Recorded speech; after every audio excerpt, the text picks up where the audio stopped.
to the mindful musings of two spiritual mamas. We are Alicia and Shelby, here to share our 20 years of authentic friendship, life experiences, and acquired wisdom. Infused with love and intention, our episodes will inspire those who are ready to shift their soul path into alignment with its divine purpose. We will discuss alternative approaches to life's traditional pathways, leaving you with tools in your spiritual toolbox to navigate everyday moments. Knowing and embodying the empowered self on a daily basis is one of the most valuable practices you can adopt. Understanding that you are surrounded by a network of support, both physically and spiritually, will carry you into the next phase of your divine purpose. You are not alone on this journey. We recognize we're on a spiritual path, navigating our day-to-day lives, and in this podcast, we'll share with you our organic thoughts as we grow and blossom together. Welcome to episode 4 with two spiritual mamas. I am Alicia. And I am Shelby. And today we're talking about restructuring boundaries. And what does that mean? Boundaries is such a huge topic. It's boundless. But to be bound, when you initially hear that, I know my throat tightens right up and I have some past life body memories. But today we want to shift that mindset about a boundary. We want to bring it into a healing light, bring it into a sense of sovereignty, of reclaiming that which is yours, that which you own, that which you can say, this is my space, just like in Dirty Dancing. This is my space and no one can come into it. I think the most important thing to understand about boundaries is, we have physical boundaries all around us. We have land boundaries. I've got a beautiful acreage where I can assume and trust that people will honor that is the land that I am the steward of at this time. And no one's going to come and hang out on my land unless they have permission. We have those boundaries inside of our own bodies, and a lot of times in a lot of places, those have been violated. So today we really want to bring you some ideas, some tools to stand in your own space so that your boundaries are clear to others, and it's not just a physical boundary, but definitely an energetic boundary. Yes, having clarity around your boundaries and empowering yourself really comes through the third chakra and understanding your personal power. And it's an inner strength. And a lot of times we weren't taught how to have healthy boundaries. And so I certainly have been on a life journey of understanding boundaries for many, many, many years. I said, I don't really understand boundaries. And I've been in relationships that have shown me that in multiple ways. We'll dive into all of this. It's a big topic. We'll be making multiple episodes about boundaries. Absolutely. Today, we're really going to bring an awareness to understanding these boundaries and how to recenter yourself in this ever-changing world, right? We're all growing and adapting so quickly. There's so much change going on that I know for me in all the relationships of my life, it is a goal for me to update people in my life with where I am currently. And that is a boundary restructuring a lot of times. Absolutely. Like paradigm shifts are happening all over the place. And I'm going to bring it way down. I know I love to use closet references. But think about that. You probably do not wear the same clothes that you wore 20 years ago. So why would you hold on to the same standards of boundary setting? So this is something that I like to look at constantly. And like Alicia just said, update not only your people in your life, but yourself and say, this felt really good to me, this relationship, or maybe this job 5 years ago. I was stoked to join this, let's say it's a job. I was stoked to be a part of this team. But now as I've grown and learned and shifted and taken a look at who I am and what my soul purpose is, it's not jiving with me anymore. So I have to restructure my boundaries. And that's okay. So do this unapologetically, everybody. Do this with empowerment, with kindness, as I always like to say, and We'll with dive into gratitude. that later. Yeah. And with Yes, gratitude. Sorry, I cut you off there. that's okay. But I think the first step in that, exactly what you were saying, is giving yourself permission to realign with your life, recenter, and listen and feel what feels right in your life, where the energy feels off. And this is where we're going to talk about the energetic sense of boundaries and how to feel into where does your boundary end. We know our physical skin is a boundary, right? I understand physical violence and I understand violation and I understand a boundary there. That's obvious. But an energetic boundary, an emotional boundary, that was a lot less clear to me. And I got myself into some abusive relationships because I didn't see them as abusive. I didn't recognize that they were crossing over this energetic line. Mhm. And so that was my number one that I help people with, I think, is to see clearly where you are energetically feeling good in your life and what you're happy with and what needs some renegotiating. That's a great word, renegotiate. And recognizing there's going to be a ton of RE words tonight. Read this, read that, redo. Yes, Yes. yes, yes. Um, redefining, what does a healthy, positive relationship feel like to you? We've already talked to you guys about instincts and intuition. When your body has a twinge that is not a positive twinge, recognizing that and saying, oh, this might not be the relationship that is working for me. This is not in harmony with my body. Um, so, And not using fear, but just recognizing for clarity's sake, this isn't working for me. You don't have to run away from something or someone, but you can just notice and be clear. Okay, I don't want to have, and it takes some real internal strength and courage to say no. And I don't want that in my life anymore. That's not how I want to operate. I feel like this is a good place to talk about patterns and some of Yeah. the archetypes that we find ourselves in. I know a lot of us. I will speak for myself. I am a rescuer. I Let me say that again. I used to be a rescuer, and I would find self worth in that pattern. I'd find self worth in that archetype to say, "Oh, I have something to offer this person. They have so much potential." I mean, I love seeing potential in everybody, so that's easy for me. But then to insert myself into the position of rescuing them from whatever childhood drama or trauma or whatever financial situation they were in, I would try to help people through that. And that really left me in some interesting relationships where we weren't feeding our souls from our own source. As we talk about in the intuition and saying yes to you episodes, you have to be your own source. And if, for instance, if I am thinking that I'm fueling somebody else's fire, that's not even fair to them. So they don't have the opportunity to fulfill their own soul contract because here I am thinking, I'm the one putting the wood on your fire. No, no, no. You think So you're that, helping, but you're actually taking the opportunity away from them to help themselves. yeah. And I will tell you energetically, I have gone in internal and I've felt those people like stuck onto me.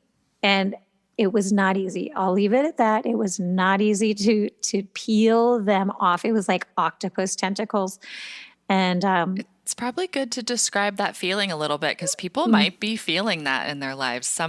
It's almost like a heaviness you're carrying around with you that's not mm, yours, or like a backpack, or I like the way you said, just like something stuck to you. Like maybe you're wearing a piece of clothing that's not yours, energetically. yeah. Well, I have to be honest. I knew that something was off, but it wasn't until I took the energy off of my body or off of my soul that I recognized that I had no idea how to breathe without that energy. I had really connected so much with this person in what I thought was the most beautiful partnership.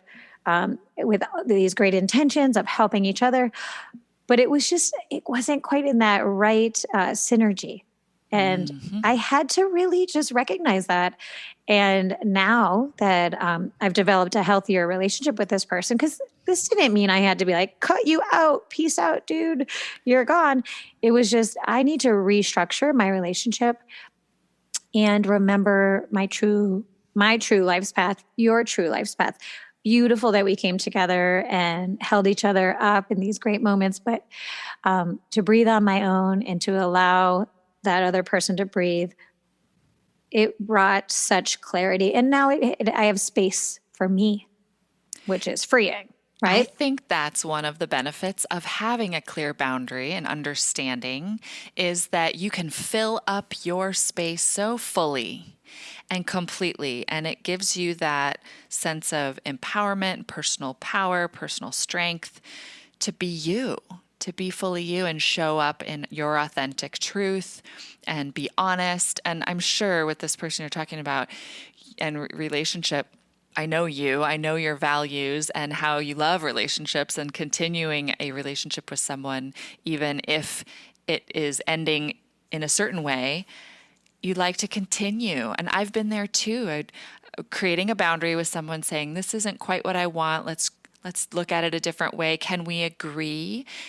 And of course, that's one of the number one things I think I would like to say about boundaries is it's great when you're actually renegotiating with someone with clear communication, with kindness and compassion, that you're going to say your truth. You'd like to hear their truth. If it's in kindness and compassion, we can all set the boundary around being verbally abused very clearly. I will literally tell someone, if you're going to continue to talk to me like that, I'm going to walk away with a really clear tone in my voice, but a very calm sense of self, like, I won't be spoken to like that. We can talk about this another time in a different way. That's not working for me. Those are boundary words. And it's a lot of this conversation is actually about communication, which I love to talk about. It's going to be something we bring up in future episodes, lots and lots of tips around healthy communication.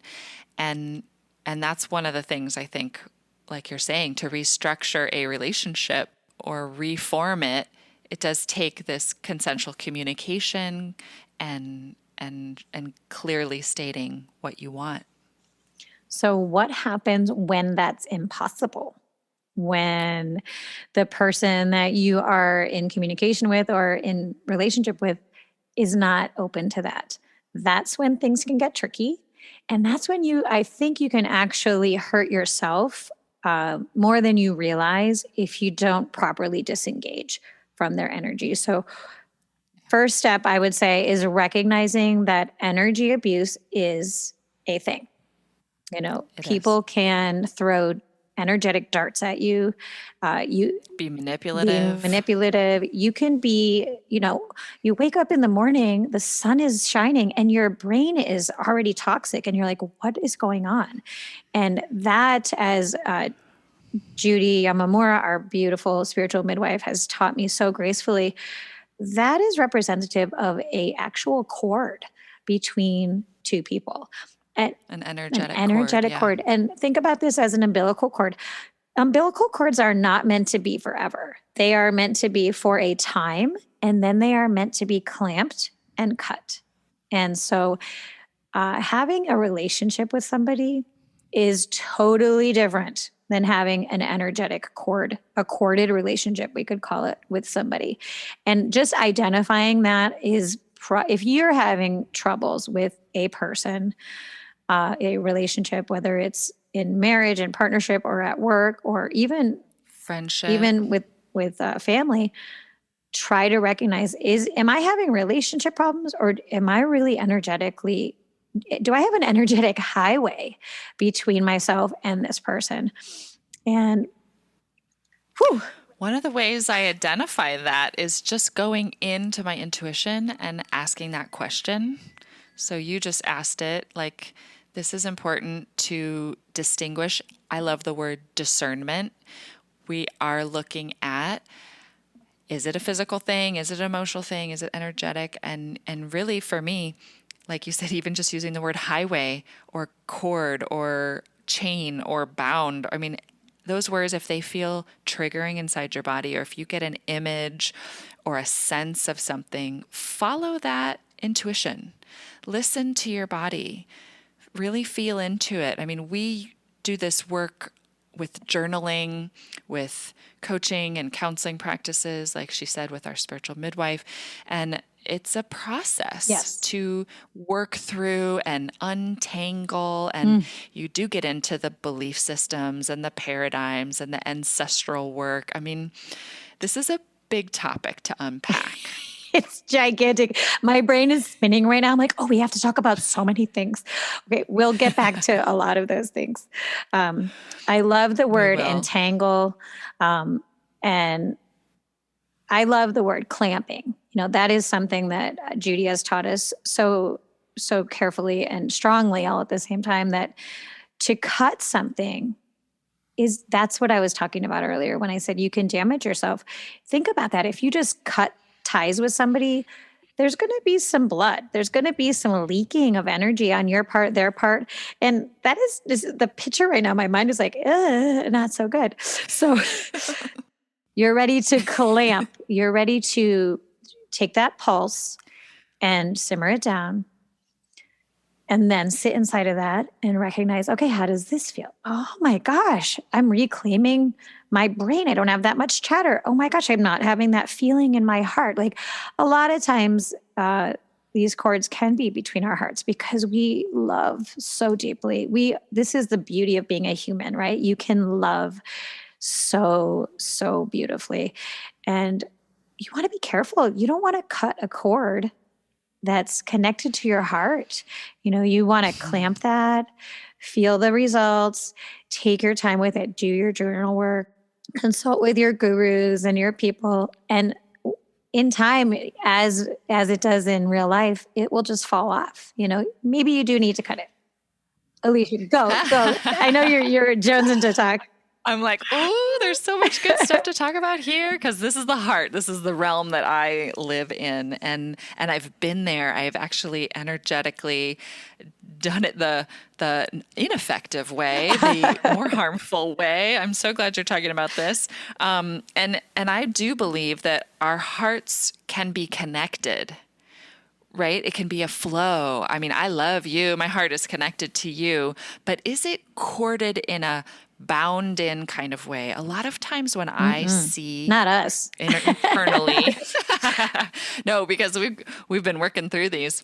When I look internally to understand what a corded energy feels like to a certain person, and I've worked through many of these in process work, is sometimes for me they look like a electrical plug. Like I'm plugging in, or usually people are plugging into me and draining me, like they're taking my electricity, they're taking my vitality.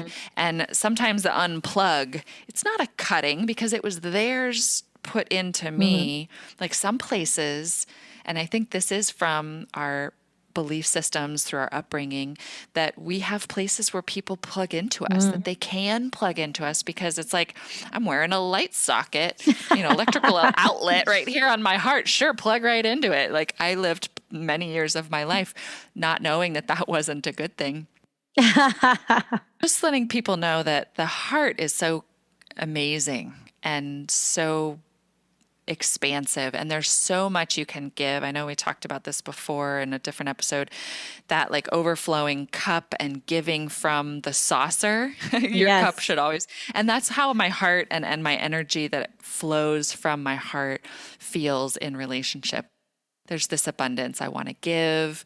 It's not coming from, well, now, because I've processed similar archetype to you with the rescuer, not trying to rescue, but there's this aspect of when you are unplugging, cord cutting, whatever you want to call it, there's an aspect of letting go with non-attachment to an outcome. that is Mm. so vitally important to your own health and being able to move on. And not everybody, I think you started this part of the conversation by asking, like, what if somebody doesn't want to let you go? Or what if they're unhappy with your reframe? Or, what if it's not going so well on the other half of that relationship that you're trying to work through? And I've been there. I can say the people that have been able to consciously relate to me and understand me, where I'm like who I am and what I'm going through, how I'm restructuring internally, and what I've recently come to a new belief about or something. The level of kindness and respect that I've gotten from like my current partner when we reframed our relationship, how he stuck with and really saw me. It Mm. made me want to continue relating with him in a really beautiful way. Whereas in the past, I've had ex-boyfriends, ex-husbands that have taken it really badly, that I wanted to change our relationship, maybe to friendship. I would have wished and loved to stay friends with many of my past partners. I chose them because they were wonderful people. Why was it that they couldn't handle it and they didn't want to move forward with me? Well, we all have our Ego. wounds and ego and issues and so some people you just can't really work through some of that stuff with, and you do need to be firmer and more direct and just accept, this is you, this is me, we're going to go our separate ways. And there's so many things I want to say right now, but it does come down to having faith in your life's path, in your soul contract, knowing that a person can definitely come into your life for a short time. And they are that catalyst for a life lesson. And of course, we're only in charge of our own life lessons. So you hope that they learn their part. But please remember, and again, this is something Judy has taught us, you are empowered to learn the lesson, your part of it. And the other person, that's not up to you if they learn it or not. And that's okay if they don't. You can still say, I got it. Moving on, moving forward, seeing the brighter colors, like it's that I think is where I got a little bit stuck in my early years was, but can't you see? Don't you want to see it this way? Cause it's so beautiful. Like, and instead it was met with a reaction or a shadow A side of big an no. archetype or a no. Yeah, I don't want to see your way. And not necessarily about my way, but like seeing, oh, that's a whole nother episode. Your I'm picking on possibility, myself. opportunity. But don't, the life lesson, the big picture lesson. And that's hard. A lot of people just haven't been there yet, but aho and blessings and Blessings. hallelujah to the people that do, because that's so exciting. And entering into partnership, whether like you and I, we have this beautiful back and forth that we can share. I don't even want to call them criticisms, but be like, yo, girl, you got to bring that down a little bit. And that's like, oh, Well, thank it's you. why I think we have a relationship like that is because we believe in each other. We have the highest regard for each other, Mhm. and that's the type of partnership relationship I look for, whether it be my marriage type partner or business partners, or even in family of origin. Maybe it's a little bit more like soul family Mhm. that you get to choose those people that are resonating in the same way and can see your highest good and wish that for you. I learned a word recently. It's called compersion. Okay, And tell it me. I know, right? I don't think I've shared it with you. It's so new. Compersion is the desire to see someone living their best life, getting their best out of any experience, having the best experience, whatever. I do think true, authentic teachers have that. They want to see you live your best life, right?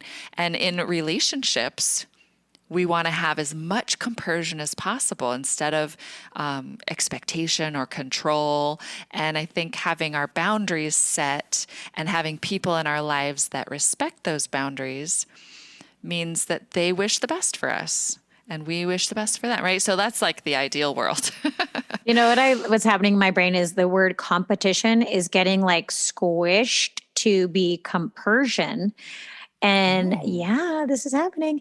And with that, compersion model, we're all just raising each other up. And I get so excited. I talked about this. This is where I get really excited, everybody, about weaving the tapestry of absolute oneness, where we are all in our brightest light and supporting each other, mirroring each other, witnessing each other. Again, with the pom-poms, go girl, go guy, be all that you can be, so that we can all rise up together. I have body chills right now. Oh Okay. yeah, I am doing like the raise the roof dancing over here on the other side. Yes. Like I just want to chime in. Yes, yes, yes. Yes. This is our wish for the world, and this is our wish for your energetic boundaries, to be able to uphold that and share that, and wish for everybody to feel great in their energetic body. And yeah, so good. So I think I want to talk about when you come across somebody. I mean, I come across people I do not know all the time, and I'm not prepared for their energy. You know, I try to wake up and set my own personal boundary, fill it with positive reinforcement of I've got this, I'm capable, I'm beautiful, I'm spectacular.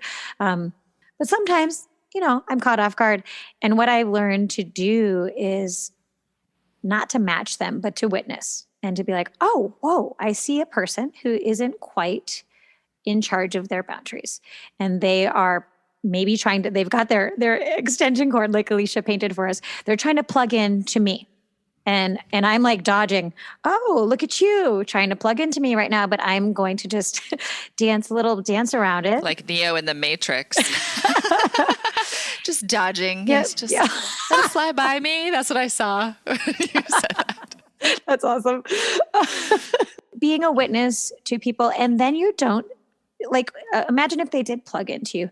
Then it becomes personal because their energy is now intermixing with yours. And it's like, oh gosh, I don't like this. This doesn't feel good. And then I might have a reaction that's really not mine because it's not mine. So identifying that, being a part of how to, I don't want to say the word block, but protect yourself and say, I see you. And then you really literally using those words of, I see you struggling today, or, oh, it must have been a really interesting day for you. Let me help you, so on and so forth. Not matching it, not going down into it. And boy, goodness, that's a tough one with old patterns. And we're going to talk about that another episode about how to break old patterns. And so many topics to dive into. There's just like, we're going to get some brush strokes on boundaries here. Yes. And I feel like we can't talk about boundaries without also talking about vulnerability. And I don't want to go too deep into that topic either. I think people should look into Brene Brown's work. I've been diving in more on that topic myself very recently. And she talks about taking down the armor. There's a difference between our different kinds of boundaries that we have. And I wanted to say this at the beginning, and I'm glad I'm remembering now, to talk about the flow of energy like a river, like the divine flow, like you're flowing through your life. And the river actually needs a bank. It needs a boundary. It needs a container and a vessel to hold. And so those edges, that boundary is the container of your energy, the container of your energetic field. And, you know, our chakras extend out our whole energetic body. Like you might feel someone's energy just by being, 2 feet to them, because our energetic, our chakra boundaries go, anywhere between 3 and 5 feet. It's kind of within the 6 feet of COVID social distancing. So you're kind of okay there.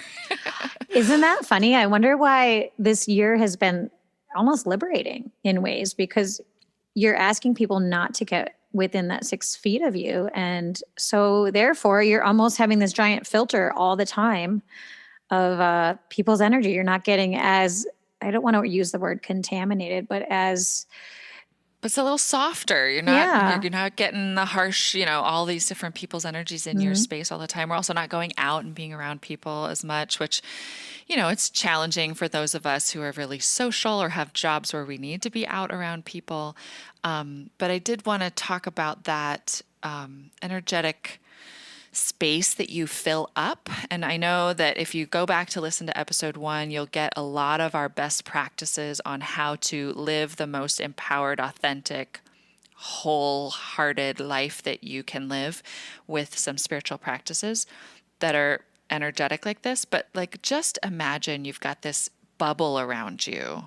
And one of my spiritual teachers that I took some workshop courses with helped me to see it like a bubble, like a film, not like a wall, right? Your boundaries don't have to be super hard, but you can allow it to be permeable to good energy and actually resistant, like it would bounce off of you like a trampoline or a bubble to the negative energy. So it's actually really great, especially when you're going out of your home, to set that energetic boundary. Just imagine that bubble of light, your space from your heart and all the way up your spine, filling that energetic bubble and letting it be yours, kind of commanding that space, affirming that it's you and that all energy that is yours be respected.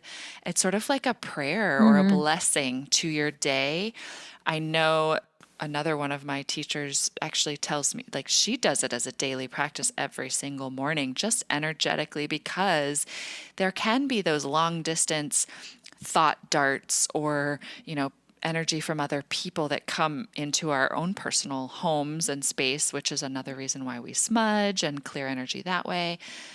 But this is a practice that takes some conscious awareness, and it does take a daily or moment by moment affirmation of, like, this is me, I'm filling up my space, and it really can help us prevent other people from plugging in and taking from us. But one of the things that I acknowledge is that I allow people to take my energy. Like I said, I had that electrical outlet just sitting right there, ready to be plugged into. There's a lot of ways in which our energy gets drained from us that we're allowing. And it takes speaking to that space within us and really that introspection and awareness to see where we're leaky. We're letting it out. Leaky, yes. And you bring up the chakras, and I think it's important. We're going to talk about this a lot more in depth, but it's the vibration, it's the frequency of your bubble that you establish with that practice you just brought up. And knowing that each of the 7 chakras has a certain almost like docking station for frequency. If you hold your body in those levels, you don't have a docking station for the mucky levels. You don't have the lower frequency vibrations. So that's a whole nother practice of clearing out your chakras, because a lot of times we have blocked chakras, and so they're not quite functioning at their highest capacity. Yeah, I think we're actually going to offer workshops on that kind of thing, because it's actually a little bit more personal than just a podcast. Right. We'll definitely talk about it, but that's kind of a deeper dive. Yeah, but being aware that you have an energy system that regulates your frequencies. You have this. This is yours. You don't have to go buy it. You don't have to wait for some Amazon sale or something. It's already yours. And so right now, as you're listening, you can start to tune in and decide, or start to identify and say, oh my gosh, I do feel something sticky. That doesn't feel like mine. Maybe that is, and who knows, you have your own relationships that you're familiar with, and you could say, I bet that's so-and-so's muck sitting inside of my space. And just, again, polite. Okay, so you're like, I don't want to be polite. I could just hear. Sometimes a hard no is so important. I could hear somebody being like, girl. But yes, the hard, like, I need you to leave. This is my space. No, thank you. You're not welcome here anymore. And again, this is not a dissing of the person. This is just this is my space. It's like saying, I don't want you on my land right now. I would like to meet you at the coffee shop instead. That's okay. It's okay to set these boundaries. It's okay to claim what you're comfortable with and what feels right. And by all means, your energetic body space is yours. It is yours and no one else's. So, Yep. Please, everyone, give yourself the permission to be in your sovereignty and your space. It's so important. Yes, absolutely. Well, I think that's a nice beginning for us. Check out our website, twospiritualmamas.com, and our Instagram for all the extras that we provide. And we reference the books that we talk about. You know, there's a lot you can do on your own. If you want to leave a comment, we will personally respond, reach out to us. But we also want to empower you. I mean, every episode is about empowering you to work on these, and we're here for you. I just want to say, like, this is what our life purpose is. We're here for this work. And to add to that, yeah, you are definitely not alone in this. And I don't mean just that you have your friends and your spiritual mamas, but you have the universe by your side. So if you are hearing this and thinking about a relationship that is not a healthy one, start with you. Start with manifesting that you want some change, and the universe will begin that process. We've talked about this in previous episodes. It doesn't always have to be an actual moment of physical action for things to start changing. And I have story after story. I'm not going to go into one now about when I wanted something to change, and all I did was ask the universe. I said, I really need this person. This person is too much. It's just not working, but I'm too heart-centered to, cut them out. And then it just happens naturally. And it's a beautiful process. And I make sure to thank the universe and say, thank you for orchestrating that. That was lovely and a lot less dramatic on my end and their end. So blessings. It's a level of trust, yes, and trusting and the faith. divine. Faith. Yes, and leaning into that, like, you are not alone. We can do any of this with that spiritual guidance. And sometimes, just the intention will help the energy shift, and the divine takes care of it. And whew, there you go. We wish you all the ease and grace of divine flow in your path. Good luck with the restructuring of your boundaries. There's no luck involved. I was just going to say, there's no luck. It's all intention and personal power. Yes. You go. And beautiful words of affirmation. So, that's right. Drink your water. Blessings on your journey. Blessings. So much love to you all. Yes, we love you all.